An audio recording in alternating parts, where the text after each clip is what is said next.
I've been replying to a series of 50 arguments against belief in God, in particular against Christianity, that are found on a website that goes under the title of God is Imaginary. And I'm working my way through the 50 arguments with the purpose in mind of not addressing everything that's said in these articles. The articles are sometimes long, sometimes they're not very long, but they're certainly present a series of arguments that in order to fully address them would take a great deal more time than what I have here. I'm trying to work in the framework of maybe 5, 6, 7 minutes at most to address each of these arguments. Sometimes that's profoundly difficult because there are so many different things that are said that it would easily take 5, 6, 7 minutes to even get started answering one of them in any thorough way. So I hope you keep that in mind, as I go through these various arguments. Some of them it's not that difficult to do, but some of them it's very difficult because the arguments are more complex and they have more parts that need some addressing. But the seventh of the arguments, which is the one I want to address now, has to do with what he calls religious delusion. And the argument is unfolded in a series of stages. The first thing it does is it outlines the story of Santa Claus in a series of points that sort of following the traditional story of Santa Claus is told, of course, to small children around Christmas time. He then goes on to imagine that there's someone that comes to believe in Santa Claus, and someone questions his belief and says, you're delusional to believe that Santa Claus is real. And so they have a discussion, and the person who has come to believe in Santa Claus offers a series of rationalizations or explanations of how Santa Claus really could be real.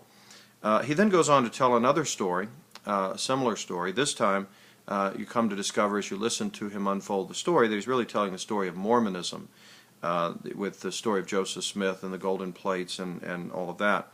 And then he goes through the same process of rationalization that there are many people, millions of people, who believe the Mormon story. And when you question them, they give you a series of rationalizations about various pieces of the story that don't seem to make much logical sense. And then thirdly, he tells a version of the Muslim story, the story of Muhammad and receiving the Quran, and what the Muslims believe about that. And then he also goes through a series of rationalizations that Muslims use in order to defend their viewpoint. Then he goes to the Christian story, and he tells or tries to summarize what Christians believe. And he says that just like these other belief systems, like Santa Claus and Mormonism and Muslims or Islam, Christians also engage in their own rationalizations. His conclusion is that Christianity, just like all these other religions and religious claims, is a delusion, and that all we do is engage in rationalizations with no way to prove that what we believe is actually true. In response to this, there are a number of different ways that I could go about replying to this. I could take the specific stories that he tells and make some comments on them. For example, I could say about Santa Claus, I don't know of anybody in my own experience, maybe there is somebody out there, but I don't know of anybody who grew up, studied about Santa Claus, and came to believe that the version of the Santa Claus story that we tell children at Christmas time is factually true. I don't know of anybody that has come to believe that. I know of plenty of people who believed it as a child and then grew out of it or questioned it and came to discover that it wasn't true. But I don't know of anyone who actually believed it as a mature adult. I know of plenty of people who believe in Christianity as a mature adult. I know even of people who came to accept Christianity who didn't accept it before. There are a lot of people like that. One that stands out in my mind is C.S. Lewis. The reason why is because C.S. Lewis addressed these sorts of questions, I think, very profoundly. His book, Mere Christianity, is a very intelligent, whether one agrees with it or not. I find it to be a very beautiful and powerful book, but his book, Mere Christianity, is a very powerful presentation of the logic of Christianity. So I know people who, as mature adults, came to accept Christianity based on weighing the data and looking at it. But I don't know anybody that did the same with the Santa Claus story. So I don't think that one is a fair representative here. Now, Mormonism and Islam, believe it or not, historically, both of those are offshoots in one way or another of Christianity. Islam, for example, is a religion connected with the life of Muhammad in the 7th century. And Muhammad clearly, if you read the Quran, he clearly was influenced profoundly by Christian and Jewish ideas. And so Muslims, in one way or another, have absorbed the ideas of Judaism and Christianity and of the Scriptures through the writings of Muhammad. I think it's just a distortion of those Christian influences, and And it shows, if you think about it, it shows the power of Judeo-Christian ideas, that they were able to take a new form in Islam and then win over more than 1 billion people to them. In other words, even though I don't agree with Islam, and I'm critical of various aspects of the Quran and of the Islamic religion, on the other hand, you see that certain ideas taken from the scriptures have a tremendous power to captivate the minds of millions and millions of Arabs that were influenced in that way by the Christian and Jewish traditions. I would say also with Mormonism, in many ways, Mormonism, an American-based religion, started in the 19th century, is I think entirely parasitic on traditional Christianity. The only way that Mormonism was able to get off the ground was that it appealed to people who already embraced a basic Christian worldview, and it modified that and made various claims about it. I disagree fundamentally with Mormon ideas. I think that there are all kinds of logical and rational problems with them. Now, of course, the claim that is being made here is that the same accusations that I'm making against these other religions is also true with Christianity, that I would give a series of rationalizations of that as well. There are lots of different ways that we could go about addressing this. One that I would suggest is that just because you have multiple claims to religious truth, and some of them are far-fetched, or some of them are unbelievable, or all of them depend on some type of miracle, doesn't mean logically that all of them are wrong. Take, for example, let's go to one of the things that this author likes to write a lot about, and that is science. Science, the history of science, is a long history of failed experiments, theoretical frameworks, and ways of trying to understand the world that have been discarded, many of which have been discarded down through the centuries. Just because many of them have failed, however, doesn't mean that there's not a true one. The scientific desire, the desire to understand the world around us, is a good and legitimate desire. And even though we fail many times to arrive at the truth of the matter, doesn't mean there's not a truth to be found. And it doesn't mean that it's not a legitimate quest.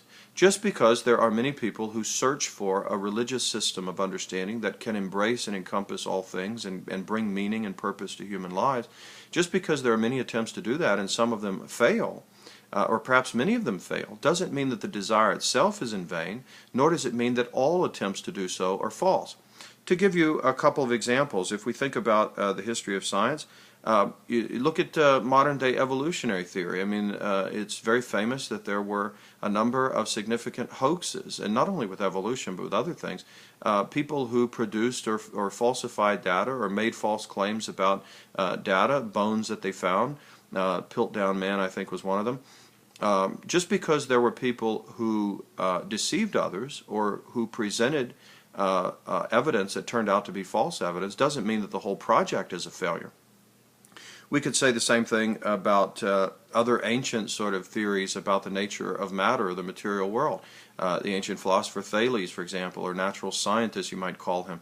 The ancient philosopher Thales thought that everything is reducible to water. He was wrong, his theory was wrong, but it was actually motivated by a desire to find some basic fundamental substrate of all of material things, which was a legitimate quest. So the quest itself is legitimate, even though the particular answer may be wrong. And so I think here with Christianity, the idea that Christianity must be exactly what everything else is because they all can't be right, or because these other religions involve a certain rationalization of them. All of our theoretical frameworks involve some level of rationalization or defense of them. That doesn't make them false because we rationalize or try to come up with certain logical explanations of conundrums or difficulties or problems. We have to look afresh at the data, and we have to make sure that we're trying to be as objective as possible and unbiased as possible. But all of us, when we offer a theoretical framework or context in which to understand things, are doing something that involves explaining data and trying to bring all of the data into a workable, complete system of understanding. Now, one of the things that the author of this particular article does is he tries to say that we can test our religious beliefs by some type of experiment, like praying, for example, about flipping coins. He offers a certain illustration where you could pray that when you flip a coin, it will show up heads every time. And then you can pray to the God of Christianity and do it, and then you can pray to the God of some other religion and do the same thing. And if it works when you pray to the God of Christianity as opposed to some other God, then that will prove that Christianity is true. If you can't do something like that, if you can't prove that the Christian God is the right one, then you are simply living under a delusion. From a Christian standpoint, I think any Christian that knows much about their faith would see that this is, if it's laughable, if not so sad. We don't believe in a God who responds to trivial, petty types of experiments like this. This is very foreign to our whole notion of the Christian life and what it's all about. Jesus experienced similar temptations. I mentioned this in an earlier presentation. When Satan, according to the Gospels, challenged Jesus to turn stones into bread or to leap from the temple so that he could prove that God was with him by protecting him from the fall. These are trivializations of God's power and God's presence, and it assumes that God is there at our beck and call, and instead of us humbling ourselves before God and discovering His plan and purpose, instead we manipulate God. This is very foreign to anything that we discover in the Bible. One other quick point that I have to respond to here is he says, a couple of billion people in the world accept Christianity in some version, but there are 4 billion people that don't accept Christianity, and those 4 billion people are able to see clearly why Christianity is wrong. I think this too is a distortion. First of all, of those 4 billion people, most of them know very little about Christianity. They certainly don't have a clear, sound presentation of Christianity in most cases, and so it's not a very good illustration. Furthermore, about 1 billion of those people, Muslims, have commitments to certain ideas that are found in the Gospels. Like, for example, the virgin birth of Jesus, for instance, is accepted by Muslims. And so they do accept elements of the Christian story that are part of their particular religious tradition. And you could say the same thing about the other religions of Hinduism and Buddhism and so on. They have their own traditions and their own stories and so on, but most of them don't have any significant knowledge of Christianity in their part of the world. And so they haven't been able to make a sound judgment based on a fair presentation of all the data. So the arguments that are being made here, I think, are not very powerful, and they don't do away with the possibility that Christianity is in fact true, and I think we should weigh the evidence by looking at it rather than simply accusing all religion of being delusional.